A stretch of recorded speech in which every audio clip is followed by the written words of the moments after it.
To make pizza dough, first you're going to want to add 4 cups of flour, yeast, sugar, and salt.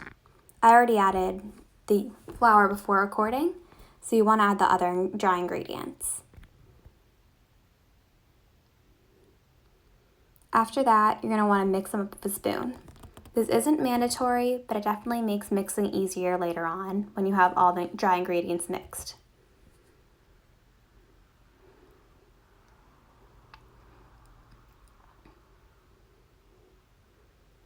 Once you're done with that, you're going to want to add the oil and water. The water should be a warmish hot and the oil should be a warm temperature. You can mix these together with a spoon, but you're going to want to mix it up with your hand. It makes it easier and more thorough. And using a spoon, the dough will stick to the spoon like crazy.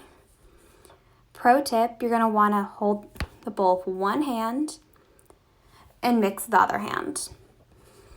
It might sound easier to use 2 hands, but then you'll get both hands sticky with dough and it'll be hard to do anything else. And the bowl will move like crazy. As you can see, I kind of struggle with this a lot and I need help supporting the bowl at times. You may be wondering how the water and oil mix, and this is because of the flour. The flour serves as an emulsifying agent, which allows the 2 liquids, which are obviously known to not be able to mix, and it allows the 2 things to combine. The water should be around 104 degrees Fahrenheit or 40 degrees Celsius. This produces the best environment for fermentation to happen, which is the chemical reaction that makes bread rise. The yeast breaks up glucose, which is the reactant, and it creates products such as ethanol, carbon dioxide, flavor molecules, and energy as byproducts. The carbon dioxide is what forms the bubbles in dough, which is what makes the dough rise, mostly like double in size. These air bubbles are what causes bread to be so fluffy.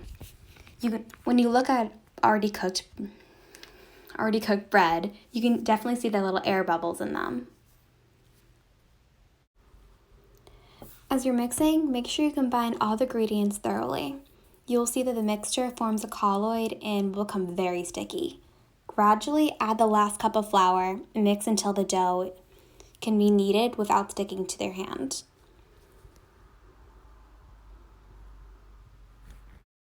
It's going to be a little tempting not just to add the entire cup of flour and finish it off faster.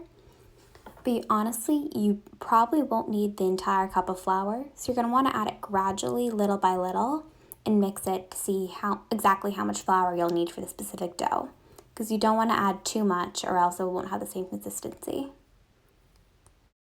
Again, because the dough does get really sticky, you're going to want to make sure everything's off your hands and everything is thoroughly mixed.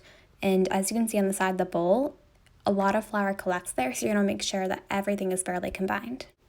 Knead the dough until it's smooth and elastic. Use your knuckles to really make sure everything's mixed in and packed together. Then lift the dough up and add a little drizzle of olive oil to the bowl.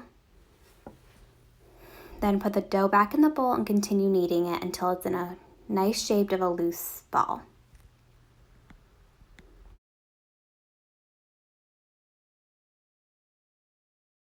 Put a clean kitchen towel over the bowl and put it somewhere that's warm and dry. These are the best places that encourage fermentation. A warming drawer is best, but another good place to put it is an oven that's turned off.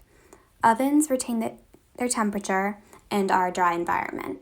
As fermentation is an anaerobic reaction, you don't want airflow to be able to get into the dough while it's rising. It can take anywhere from 1 to 5 hours, usually closer to 1 to 3 hours for the bread to fully rise. Then you're good. This amount of dough is usually good to make 1 to 2 pizzas. Enjoy!